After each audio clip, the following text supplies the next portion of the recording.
नमस्कार दोस्तों, मैं आशीष झारिया स्वागत करता हूं आपका आज के सेशन में।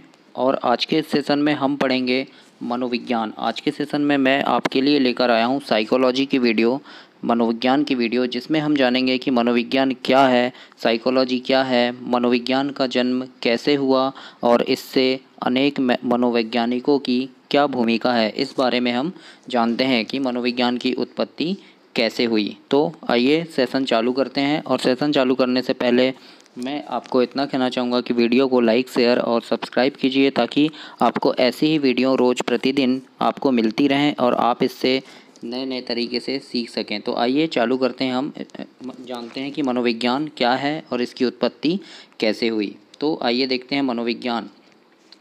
मनोविज्ञान वह शैक्षणिक अनुप्रयोगात्मक विद्या है जो प्राणी बोले तो मनुष्य और पशु दोनों के लिए होता है। ठीक है, प्राणी बोले तो मनोविज्ञान जो है मनुष्य और पशु दोनों के लिए है।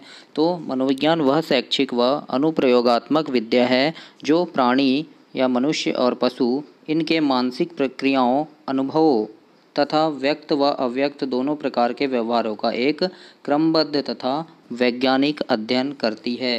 कहने का मतलब ये है कि मनोविज्ञान जो है, मनोविज्ञान में हम प्राणी का भी अध्ययन करते हैं और मनुष्य का भी अध्ययन करते हैं। ऐसा नहीं कि सिर्फ मनुष्य का ही अध्ययन किया जाता है या केवल पशु का ही अध्ययन किया जाता है, इसमें दोनों का अध्ययन किया जाता है।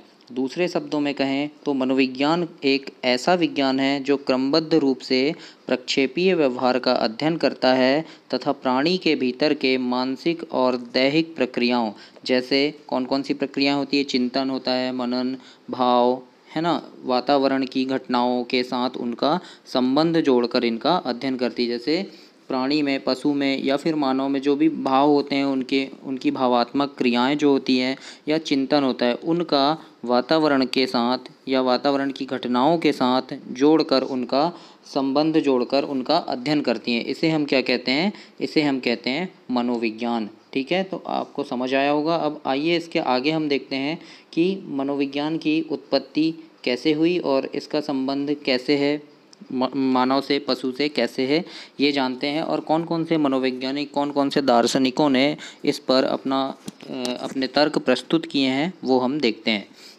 तो आइए मनोविज्ञान की उत्पत्ति देखते हैं। उत्पत्ति में क्या बताया है? मनोविज्ञान की उत्पत्ति 4वीं सदी ईसा पूर्व मानी जाती है। कब मानी जाती है? 4वीं सदी ईसा पूर्व मानी जाती है। और इसके जनक किसे माना जाता है? जनक माना जाता है अरस्तु को। मनोविज्ञान के जनक अरस्तु को कहा जाता है। दूसरी बात ध्यान देना, यहाँ पे काल्सनिक एक वैज्ञानिक है। काल्सनिक, और कई जगह पे इनका नाम कालसैनिक भी है। ठीक है, कन्फ्यूजन नहीं होना, काल्सनिक और कालसैनिक एक ही हैं। तो एक मनोविज्ञान है काल्सनिक, उनके अनुसार मनोविज्ञान का जो वास्तविक जनक है वो प्लेटो है। काल्सनिक जो वैज्ञानिक है वो मनोविज्ञान का वास्तविक जनक किसे मानते हैं? प्लेटो को मानते हैं। लेकिन मनोविज्ञान का जनक है अरस्तु।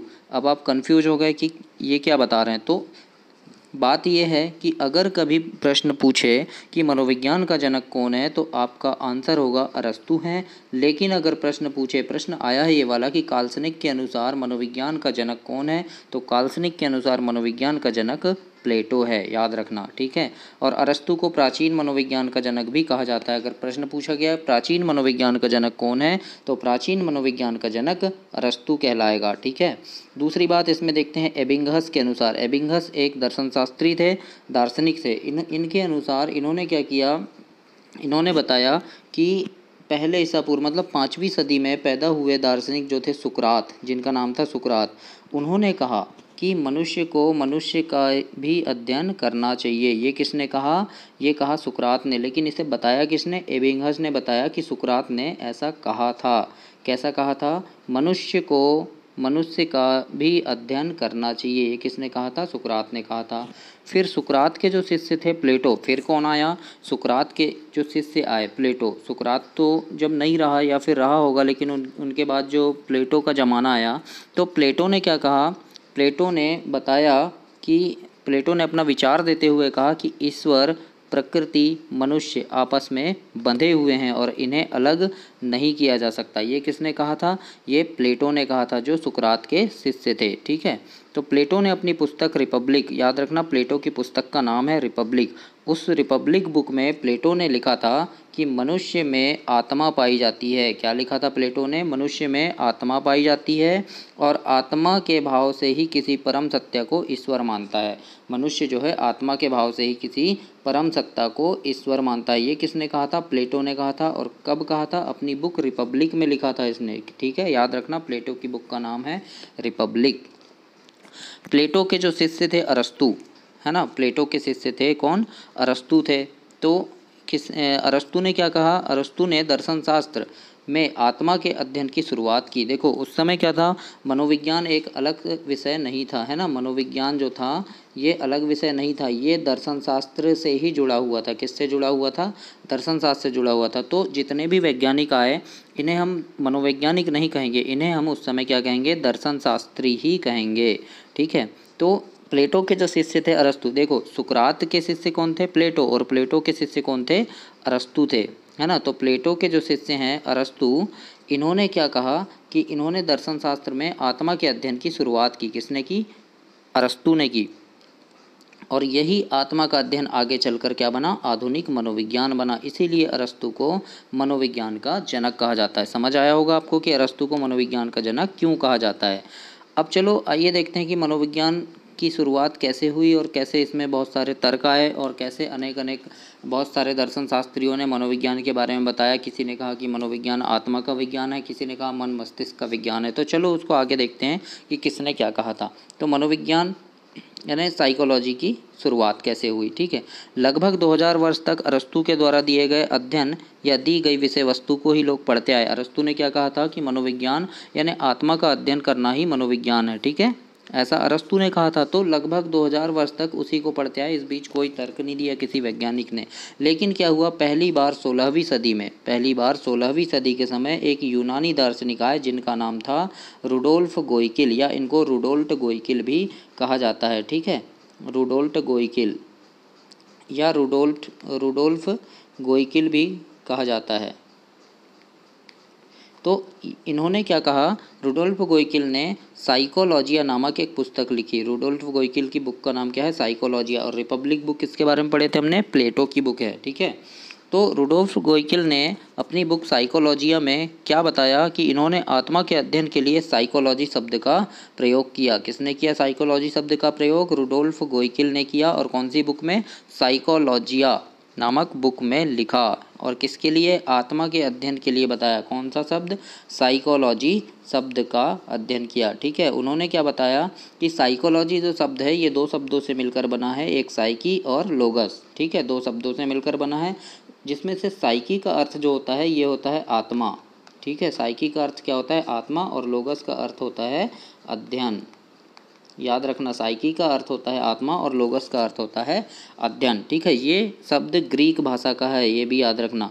और इन दोनों को मिलकर ही आत्मा का अध्ययन बना साइकोलॉजी। ठीक है, ये किसने बताया? रुडोल्फ गोइकिल ने। उसके बाद कुछ समय बाद क्या हुआ, चलो ये कुछ समय चलता रहा, लेकिन उसके बाद क्या हुआ, एक यूनानी दार्शनिक आए जिनका नाम था डकार्टे। कौन आए? उनका नाम क्या था? डकार्टे नाम था। ये आए और ये थे, एक समय से कहा जाए तो ये थे भौतिक शास्त्र के वैज्ञानिक थे। कौन? डकार्टे। लेकिन इन्होंने क्या किया, इन्होंने देखा कि यार इधर आत्मा का अध्ययन के बारे में बात चल रही है, साइकोलॉजी के बारे में बात चल रही है, तो इन्होंने क्या किया, इन्होंने आत्मा के अध्ययन की विषय वस्तु को भौतिक शास्त्र में जोड़ने का प्रयास किया। किसने किया? डकार्टे ने किया, है ना। आत्मा के अध्ययन की विषय वस्तु को भौतिक शास्त्र में जोड़ने का प्रयास किया। तब क्या हुआ, कुछ दार्शनिक आए। अभी तक ये दार्शनिक ही हैं, मनोवैज्ञानिक नहीं हुए हैं, क्योंकि मनोविज्ञान एक स्वतंत्र विषय नहीं बना है। उस समय मनोविज्ञान दर्शन शास्त्र में जोड़ के ही पढ़ाया जाता था। ठीक है, तो कुछ वैज्ञानिक आए जिनका नाम था हॉवर्स, लॉक, कॉन्ट, स्पिनोजा।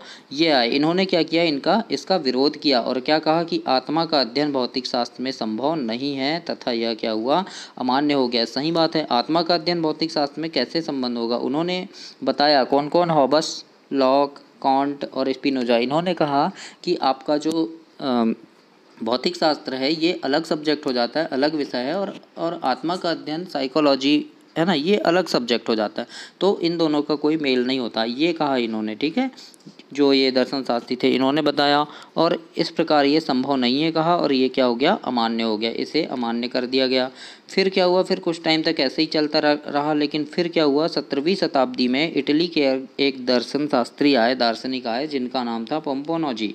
और इन्होंने क्या कहा, इन्होंने आत्मा के अध्ययन की विषय वस्तु को एक नया अभिप्राय दिया, और इन्होंने बताया कि मन मस्तिष्क का विज्ञान बताया। क्या बताया, मन मस्तिष्क का विज्ञान बताया। और इसका समर्थन भी किया, किसने किया, हॉबर्स, लॉक, कांट, जो लोग यहाँ पे जो लोग भौतिक शास्त्र में समर्थन नहीं किए थे, उसका विरोध किए थे, वही लोग यहाँ पे इसका समर्थन किए, किसका, पोम्पोनोजी का। और कहा कि हाँ ठीक है, आप सही कह रहे हैं। तो पोम्पोनोजी ने क्या कहा था कि जो मनोविज्ञान है वो आत्मा का अध्ययन नहीं है, क्या है, मनुष्य के मन मस्तिष्क का अध्ययन करना भी एक प्रकार से मनोविज्ञान है। ये किसने बताया, ये पोम्पोनोजी ने बताया, ठीक है। लेकिन क्या हुआ, कुछ समय के बाद आते आते ये अभिप्राय भी समाप्त हो गया, क्योंकि इसे पोम्पोनोजी ने सिद्ध नहीं कर पाया, क्योंकि इसमें बहुत सारे सवाल उठे कि कई दर्शन शास्त्री लोग आए, बोले कि कैसे, यानी प्रश्न पैदा होने लगे इसमें कि मस्तिष्क में क्या अंतर है ना, मन कितने होते हैं, कौन से होते हैं, और इन सभी बातों का उत्तर पोम्पोनोजी नहीं दे पाए। और इस प्रकार से क्या हुआ, यह अमान्य हो गया, है ना। तो होता है ना, जब कोई अच्छी चीज़ करने जाओ तो बहुत सारे लोग आते हैं, ये कैसे हो गया, ये ऐसा नहीं हो सकता, इस प्रकार से। तो ऐसा हुआ, तो इस प्रकार से ये मन मस्तिष्क का विज्ञान भी अमान्य हो गया। उसके बाद विलियम जेम्स साहब आए। तो विलियम जेम्स जो थे 1852 ईस्वी में एक घटना से प्रभावित होकर, ये अमेरिका के रहने वाले थे, है ना। ये विलियम जेम्स आए और इन्होंने क्या किया, लगातार 18 वर्षों तक रिसर्च किया इसमें और मेहनत की। और उसके बाद सन 1870 ईस्वी में इन्होंने मनोविज्ञान की विषय वस्तु को दर्शन शास्त्र से अलग किया। इस समय तक क्या था, 1870 तक मनोविज्ञान और दर्शन शास्त्र एक ही थे, लेकिन 1870 में विलियम जेम्स ने मनोविज्ञान को दर्शन शास्त्र से अलग करते हुए एक स्वतंत्र विषय बनाया और आधुनिक मनोविज्ञान की रचना की, ठीक है। किसने की, विलियम जेम्स ने की। कब, 1870 में। और 1870 में मनोविज्ञान एक स्वतंत्र विषय बन गया, ठीक है। और इसी कारण से विलियम जेम्स को आधुनिक मनोविज्ञान का जनक कहते हैं। याद रखना इस बात को, बहुत बार प्रश्न पूछा गया है, आधुनिक मनोविज्ञान का जनक कौन है। तो आधुनिक मनोविज्ञान का जनक कौन कहलाएगा, विलियम जेम्स। इसके पहले हमने पढ़ा था मनोविज्ञान का जनक कौन है, तो अरस्तु है, लेकिन आधुनिक मनोविज्ञान का जनक कौन है, विलियम जेम्स है। इसके बाद जेम्स ने सन 1870 में विचार दिया कि चेतना ही जीवन है। देखो अभी क्या हुआ, अरस्तु ने क्या बताया था आपको, आत्मा का अध्ययन, है ना। उसके बाद पोम्पोनोजी आए, उन्होंने बताया मन मस्तिष्क का विज्ञान ही मनोविज्ञान है। लेकिन यहाँ पे विलियम जेम्स आए, विलियम जेम्स ने क्या बताया कि चेतना का विज्ञान, यानी मस्तिष्क का भी नहीं, मन का भी नहीं, आत्मा का भी नहीं, सिर्फ चेतना का विज्ञान ही क्या है, मनोविज्ञान है। और इसको समर्थन दिया विलियम वुंट ने, जेम्स ली ने, टिचनर ने, जेडविक ने, ऐसे बहुत सारे मनोवैज्ञानिक आए जिन्होंने इस बात का समर्थन दिया कि हाँ, चेतना का ही विज्ञान मनोविज्ञान है, और इस बात को माना। लेकिन फिर क्या हुआ, इसके आगे देखो, मनोविज्ञान की प्रथम प्रयोगशाला स्थापित की गई। कब, जर्मनी के एक मनोवैज्ञानिक थे, कौन, विलियम वुंट नाम था उनका। उन्होंने सन 1879 में, है ना, 1879 में जर्मनी के लिप्जिंग शहर में, कहाँ पे, लिप्जिंग शहर में एक यानी प्रयोगशाला स्थापित की, प्रयोग करने के लिए एक प्रयोगशाला स्थापित की। कि क्या होता था, अभी तक क्या होता था, आत्मा का विज्ञान आया, मन मस्तिष्क का विज्ञान आया, लेकिन ये लोग क्या है, सिद्ध नहीं कर पाते थे। बोल तो देते थे कि हाँ आत्मा का विज्ञान मनोविज्ञान है, लेकिन सिद्ध नहीं कर पाते थे। इसके बाद क्या हुआ, जर्मनी के वैज्ञानिक विलियम वुंट आए। कब, 1869 में। और इन्होंने क्या किया, एक प्रयोगशाला स्थापित की, और प्रयोगशाला स्थापित करते हुए कहा कि अब मैं इसे सिद्ध करूँगा, ठीक है। तो इन्होंने अपनी प्रयोगशाला लिप्जिंग शहर में स्थापित की, और जो वर्तमान में क्या है, कार्ल मार्क्स विश्वविद्यालय के नाम से जाना जाता है, ठीक है। कार्ल मार्क्स विश्वविद्यालय के नाम से जाना जाता है वर्तमान में। अभी पहले क्या था, लिप्जिंग शहर में था, और विलियम वुंट ने स्थापित की थी इसको, ठीक है। और फिर क्या किया, विलियम वुंट ने प्रयोगात्मक मनोविज्ञान की प्रयोगशाला वहाँ पे स्टार्ट की, और उस समय से विलियम वुंट को क्या कहते हैं, प्रयोगात्मक मनोविज्ञान का जनक कहा जाता है। किसको, विलियम वुंट को कहा जाता है प्रयोगात्मक मनोविज्ञान का जनक। अब आगे देखते हैं मनोविज्ञान का आगे का विकास कैसे हुआ। तो क्या हुआ, चेतना का विज्ञान अभिप्राय सबसे कम समय तक प्रचलित रहा। ये तो आपने देखा, हाँ, चेतना का विज्ञान नहीं चला ज़्यादा दिन, सबसे कम समय तक, लगभग 30 वर्षों तक में ये समाप्त हो गया। और इसके दो कारण थे। क्या कारण थे? पहला था विलियम मैकडूगल, दूसरा था सिगमंड फ्रायड। कैसे? विलियम मैकडूगल रहने वाले थे इंग्लैंड के और सिगमंड फ्रायड वियना ऑस्ट्रिया के। ठीक है, तो इन्होंने क्या बताया कि इंग्लैंड के जो वैज्ञानिक थे, क्या नाम था इनका, विलियम मैकडूगल, इन्होंने क्या बताया, इन्होंने अपनी पुस्तक आउटलाइन ऑफ साइकोलॉजी, इनकी बुक का नाम था आउटलाइन ऑफ साइकोलॉजी, इनकी बुक का नाम है, याद रखना आप लोग। तो इसमें इन्होंने लिखा कि चेतना एक बुरा शब्द है। क्या है? चेतना एक बुरा शब्द है और मनोविज्ञान का अर्थ चेतना के रूप में लगाना दुर्भाग्यपूर्ण होगा। ये किसने कहा? ये कहा विलियम मैकडूगल ने। ठीक है, इसके बाद क्या हुआ, सिगमंड फ्रायड ने मनोविश्लेषणवाद का सिद्धांत दे दिया। कब? सन 1900 में। किसने दिया? सिगमंड फ्रायड ने मनोविश्लेषणवाद का सिद्धांत दिया। और उन्होंने अपने सिद्धांत में क्या बताया कि बर्फ़ के टुकड़े का उदाहरण देते हुए कहा कि जिस प्रकार से बर्फ़ के टुकड़े को पानी में डालने पर उसका अधिकतर भाग पानी में डूबा रहता है। उन्होंने ऐसे 3 कोने वाला एक बर्फ़ का टुकड़ा लिया और उसको क्या किया, पानी में डाला, तो इतना भाग उसका पानी के अंदर चला गया, इतना भाग, और ये भाग बस ऊपर रहा। तो उन्होंने क्या बताया, मन भी ऐसा ही है ना। उन्होंने क्या बताया, देखो आगे देखते हैं हम। बाकी बहुत कम भाग बाहर नज़र आता है। ठीक उसी प्रकार से चेतना का स्वरूप 3 प्रकार का होता है, जिसमें चेतना का भाग केवल 10% और अर्धचेतन और अचेतन भाग 90%। देखो उन्होंने बताया कि चेतना का विज्ञान जो है ये अमान्य इसलिए हुआ क्योंकि चेतना का भाग कितना बताया, 10% जो बाहर रहता है, बाकी 90% ये अंदर रहता है। तो उन्होंने कहा अंदर के मन को हम कैसे जान सकते हैं, इसलिए क्या हुआ, इसलिए ये भी अभिप्राय यानी कुछ टाइम के बाद समाप्त हो गया। अब आगे हम देखते हैं मनोविज्ञान का वर्तमान स्वरूप, कि मनोविज्ञान का वर्तमान स्वरूप क्या है। चलो आइए देखते हैं मनोविज्ञान का वर्तमान स्वरूप। तो वर्तमान अभिप्राय क्या है, 20वीं सदी के प्रारंभ में क्या हुआ, अमेरिकी विद्वान, क्या नाम था इनका, जेबी वॉटसन। जेबी वॉटसन आए। तो जेबी वॉटसन ने क्या कहा, जेबी वॉटसन ने मनोविज्ञान का अर्थ क्या बताया, व्यवहार का सकारात्मक विज्ञान बताया, या व्यवहार का अध्ययन ही मनोविज्ञान है, ये बताया। किसने बताया? जेबी वॉटसन ने बताया। और इन्होंने क्या कहा, सकारात्मक मनोविज्ञान का अध्ययन बताया इसे, है ना। वर्तमान स्वरूप है मनोविज्ञान का वर्तमान अभिप्राय 20वीं सदी के प्रारंभ में अमेरिकी विद्वान जेबी वॉटसन ने बताया। ठीक है, और इन्होंने कहा कि मनोविज्ञान का अर्थ व्यवहार का सकारात्मक विज्ञान है।